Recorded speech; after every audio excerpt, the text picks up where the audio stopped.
Hello and welcome back to the channel. Thank you for joining me in another of my monologues. Very kind of you to join me. Big thanks to everybody who is helping support the channel by making some donations, and particularly those who use banks. It's banks that I want to talk about today. I had an email from one of my correspondents who is in Australia, and she was telling me that the banks, or at least one particular bank, and I don't know how true it is of other banks, and no doubt you will be able to tell me in the comments, that the banks are asking for a lot more data. And I think biometric data and various bits and pieces like that they hold about people so that they can, tackle fraud and all this sort of nonsense that we heard, scams and various things like this, to protect those people who've put their money into the bank. And of course, we know that that really is just an excuse in order to sort of gather more information about us, particularly the biometrics and all of that, because we know, do we not, that they everywhere is going to have some sort of facial recognition technology everywhere, that they want digital IDs, and this is a way of geo-fencing people into the 15-minute cities and actually preventing them from being free. We know that this is the system. I mean, already banks and the monetary system is a system in which things are to a certain degree traceable or has no backing of real gold and that sort of thing.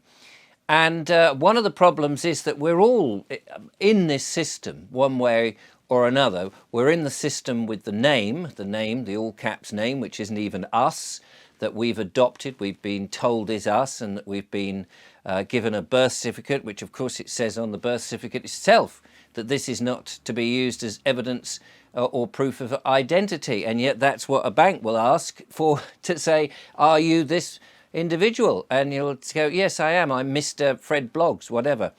The name, by the way, is the most, to me, it is the most important way of getting out of the system. And the more that people understand that this fake name that people continually use is what is binding us to it, because that fake name is effectively copyrighted by the Crown Corporation and is a dead entity, is in and of itself a corporation, and so all other corporations can only deal with that. They can't deal with you as a man or a woman, especially if you have just, say, a first name or whatever name it is, whatever sound that somebody might make in order to get your attention, that we kind of call, what's your name, Baldy, Vobesy, you, a mucker, whatever it is.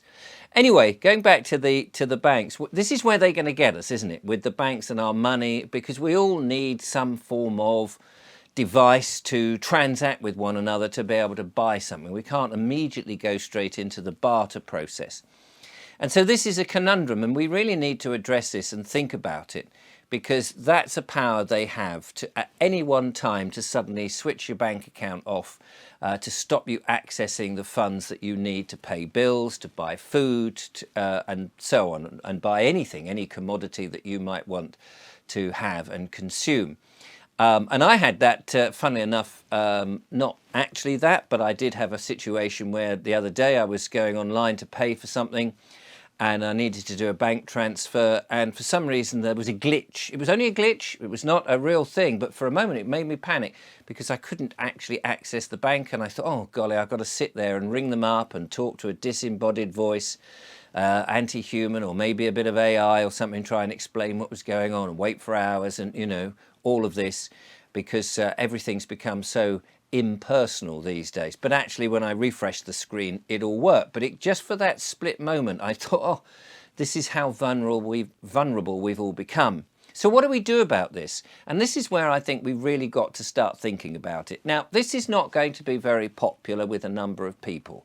But number one, really and truly, in my thoughts, in my version of the new world, we have to, if you work for a corporation, which the vast majority of people do, work for corporations with HR departments and finance departments and all of this, you need to resign. The corporations are taking over this world. Banks are part of that. The monetary system is part of that. It's all these big, large, dead entities. Now, I appreciate you can't just leave. I understand that, because what would you do for money? What will you do for food, etc.? But because we are ensnared and we've been trapped by these corporations to work for dead entities, this is the big problem. We now need to start thinking about working for ourselves, or working for small family-run operations, not these big corporations, because all the time the workforce, which is men and women working for dead entities, which is just a concept, then we are ensnared. We are ensnared by these. But if you withdraw all of that workforce, these ideas, these concepts, these so-called corporations, they only operate with people. You take the people out of them and they fall flat on their face, because they are just literally ideas on a bit of paper, some form of policy on a bit of paper. But take away the human element, the real people, and they are unworkable, because they cannot get off their ground and do anything without people. So the people, I think one of the things, and this is a positive message, not a negative message, is to start thinking, what can I do? What kind of small business can I operate? What can I learn? What crafts can I go for the future? Because if we could take the people out of the corporations and set up lots and lots of small businesses, whether that be making things with our hands or farming, we need more farmers all over the place, so that we can be completely independent. And then once you can do that, you could start, instead of using the banks and using fiat currency, which is backed by nothing, as we all know, you could start to use other forms of money. I've had the chap who makes these on the show, and we flash them about wherever we go. The lovely Julia started this, and I've started to do the same. These are the gold backs. I don't know if you remember, it was about a year ago now. This is 1/1000th of a troy ounce of gold, and in it, it is between, the gold is sandwiched between the polymer sheets. I don't know if that will focus on the camera. It may not, or may not. There's the lovely Julia. She's got one as well. So we often get these out and say, oh, do you take gold? We go to the farm shop or small little businesses. We don't bother with corporations, because they wouldn't understand it. We go, do you take gold? And they look at it and go, is that gold? And they're quite surprised, the people on the tills. They've never seen anything, and they go, wow, that's very beautiful, isn't it?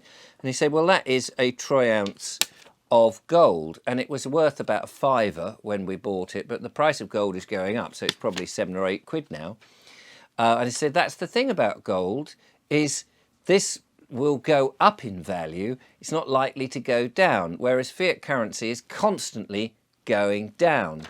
Now, if you could get a network of people who make things, they grow things, they make things, you eventually end up with a small private network of people who could exchange their services in a different currency, in, say, gold. It doesn't have to be gold backs, it can be in silver, it could be in other precious metals or in other things, it could be a bag of mouldy potatoes.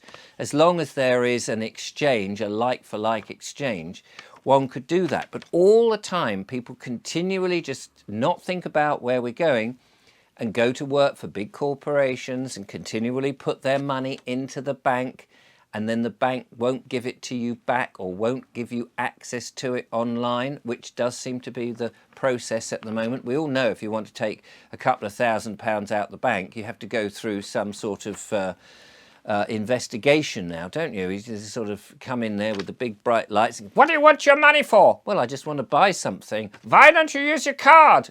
Well, I just want to buy it in the private, thanks very much. Ah, you can't do that. And in the small print, of course, that we never read, it does say that once you've given it to them, it's their money. They're obliged to give it to you back, but they have certain, they can make you jump through hoops before you get it back. Even call the police, which is totally and utterly ridiculous. And so this is just becoming more and more absurd. I mean, the ordinary, everyday thinking man must be thinking, and woman, of course, must be going, this is bonkers. What a bonkers world we're living in. It is ridiculous. And unless we get banks who are more sympathetic and able to trade properly with people and allow people to put their money in and take it out with ease, and unless we get those sort of banks, people are going to start turning their backs on them. And I believe that this is a sensible and achievable method over the next however many years before we get completely geo-fenced into these 15-minute cities in which we're tagged and we are monitored all the time, which we pretty much are all the time. But at least when you're buying in something like gold, it's a private transaction and nobody need know what you're buying. Why should they? Why should they have the details? Why should they have the power to say, no, you can't buy that. You've had too many pork pies. You can't have that. You've been too far in your petrol-driven car. You can't have it. Why should anybody have any of that nonsense?